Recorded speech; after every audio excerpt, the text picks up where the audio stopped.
Meron naman tayo video tungkol sa Bendix. And sabi ni customer, pag in-start, umiikot yung starter, pero hindi sumasabay yung mismong makina. Ayan. Try mo natin ni jumper. Ito yun. Ayan, ito yung ano niya. Testing natin. Ayan. Marinig nyo umiikot yung starter, pero hindi kumakapit yung Bendix niya. Ayan. Titignan natin kung bakit.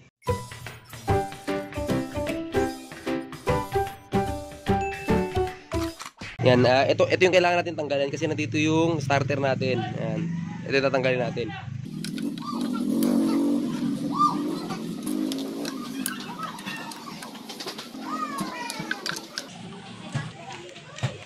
Yan, kalasin na natin itong cover.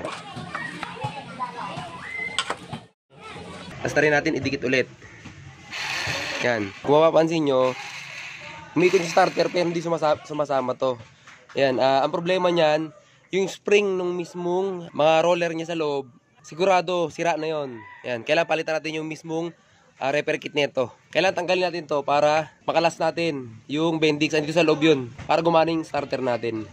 Yan, gumawa tayo ng homemade na pangkalas kadena. Pakalasin muna natin to. 14. Yan. Kalas na. Tapos, gagamit tayo ng puller. Yan, para matanggal natin itong magneto. Ngayon, ang technique dyan, pag gumamit kayo nito, huwag nyo papuwersahin. Kung papuwersahin nyo, dapat yung dulo ng puller nyo pantay. Ayan. Bawal yung patulis. Kasi pag patulis ginamit nyo at nilagay nyo dito, sigurado busal-sal itong sigunyal nyo, malaking problema yung haharapin nyo pag nangyari po yun. Ayan, kaya dapat pantayin nyo. Ayan. Para magamit nyo siya na maayos. Tapos, ayan, lagyan natin size 17. Ayan.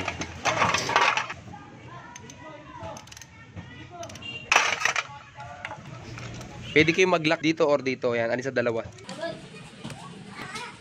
Ayan, pag mahigpit na, ayan, hindi natin pwerasahin yan kasi masisira yung sigunyal. Gagamit tayo ng martilyo. Ayan, pipitikin natin ito ng bagya. Yan, tapos pihit ulit. Yan. Yan, tanggal na po yung magneto natin. Ayan. Yun ang problema. Binaklas na pala ito dati. Ayan, wala yung mga roller niya. Ayan, wala yung roller niya. Kaya hindi talaga andar. Ayan. Ano yung pwede natin ilagay dito na roller? Ayan. Ang ilalagay natin dito yung pang XRM. Tingnan nyo po. Yan, ito yung parts na lalagay natin. Yan, pang XRM. Pang XRM. Yung ilalagay natin sa makina ng Rusi. Yan, kasi same parts lang naman sila. Ayan. Kapag ito nagka-problema, itong sa Bendix na to, once na nagkaroon ng gas-gas to, yan, ang tunog nito parang katok yung makina. Ayan. Parang katok yung makina. Same, nasira yung parang may problema yung mismong tensioner nyo. Pag nagka-problema tong guide na to. Kasi umiikot dyan yung roller. Ngayon, kapag medyo may gaspang to lumilipad-lipad yung mga bola, yun yung nagkukos ng ingay. Kaya dapat, pantay to pag hinawakan nyo. Pantay siya. Ayan. Dito yan nakalagay. Ayan. Tapos yung mga bulitas natin dun. Yung mismong spring.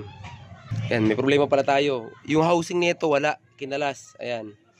That may takip pala to. Yun yung problema natin. Hindi natin milalagay yung ating starter. Teka lang, hanapan natin ng paraan. Yan, kinalas pala. Ito yung problema natin. Yan. Kasi nabili nila itong unit na to sa mismong Rusi. Na nabili nila. Tapos, itong Bendix, ayaw daw kumagat na starter. Ayan, ito pala yung sira. Ayan, wala na yung cover. Tapos wala na rin yung mga roller. Ayan. Hintayin natin yung mayari kasi pinabili natin ng ganito. Yan, nakakahoy tayo ng mismong cover.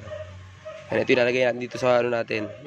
Pagkabit pala nito, pag kinakabit nyo to, itong part na to, sa likod dyan. Dahil walang cover, yan, nahanapan natin ng cover. Baka magkamali kayo sa lagay. Yung spring, yan, makita nyo yung isa kabila, wala. Yung kabila meron. Ayan, dyan nakakabit yung spring sa likod. Yan, lagi nyo tatandaan yan. Nasa part ng palikod, yan. Ayan. Kahit anong ikot niya, nasa likod lahat yan. Ayan. Sa ibabaw kayo titingin ha. Ayan. Yan, sasalpa ko na.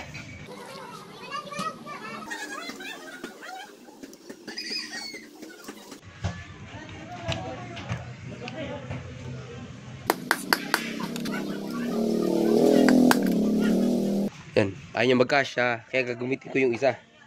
Hindi kasya yung mismong diameter niya.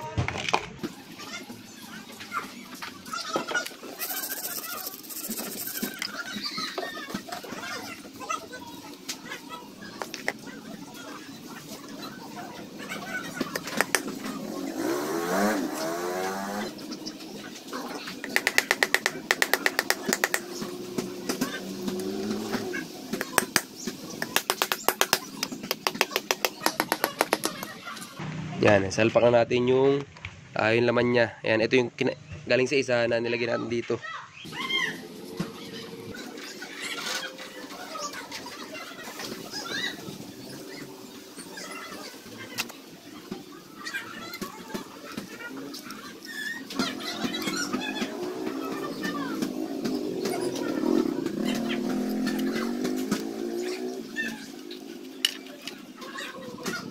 Kinabit na natin itong mga spring niya. Ayan, ito cover. Ayan, kabit na natin. Ayan, pang XRM po ilalagay nyo ha. Ayan, any China brand na ganito design. Ayan, ganito design. With 100, 100, 125, 110. Basta ganitong design. Ang parts na ilalagay nyo dyan, yung pang Wave 100 or yung pang XRM 110. Ayan, ayan, isasalpa ko muna itong nandito niya.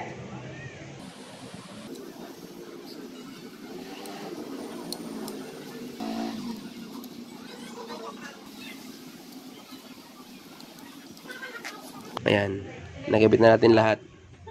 Ayan, lalagyan ko ng konting oil lang para umino siya. Ayan, tapos isasalpa ko na siya dito. Ipak na natin siya dito.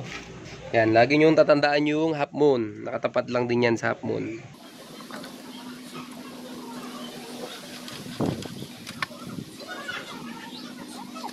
Ayan, ilagay natin tong ipitan muna natin.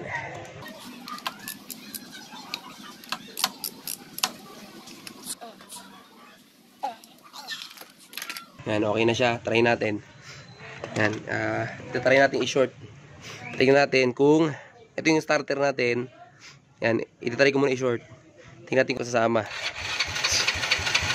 Yan.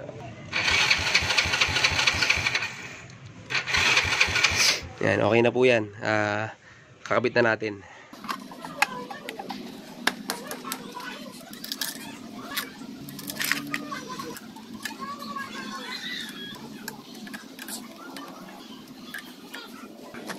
Yan, at tatry natin kung aandar.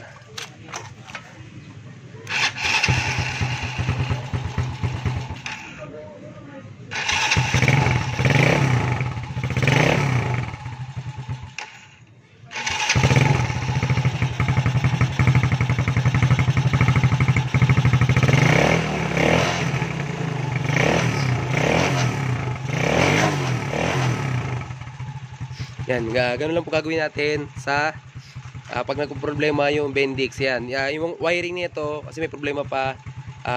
Mekaniko rin po kasi may-ari nito. Ayun. Pinagawa niya lang sa akin to. Tapos yung wiring siya nagagawa. Ayan. Yun lang po yung tungkol sa Bendix. Kung gaano ka-importante yung spring niya, tsaka yung mismong roller niya, tsaka yung mismong cover. Ayan. Sana may tutunan kayo sa video ito. Thank you po. Meron ba kayong gustong topic para sa susunod na video? Mag-comment na! Huwag nyo kalimutan mag-like and subscribe!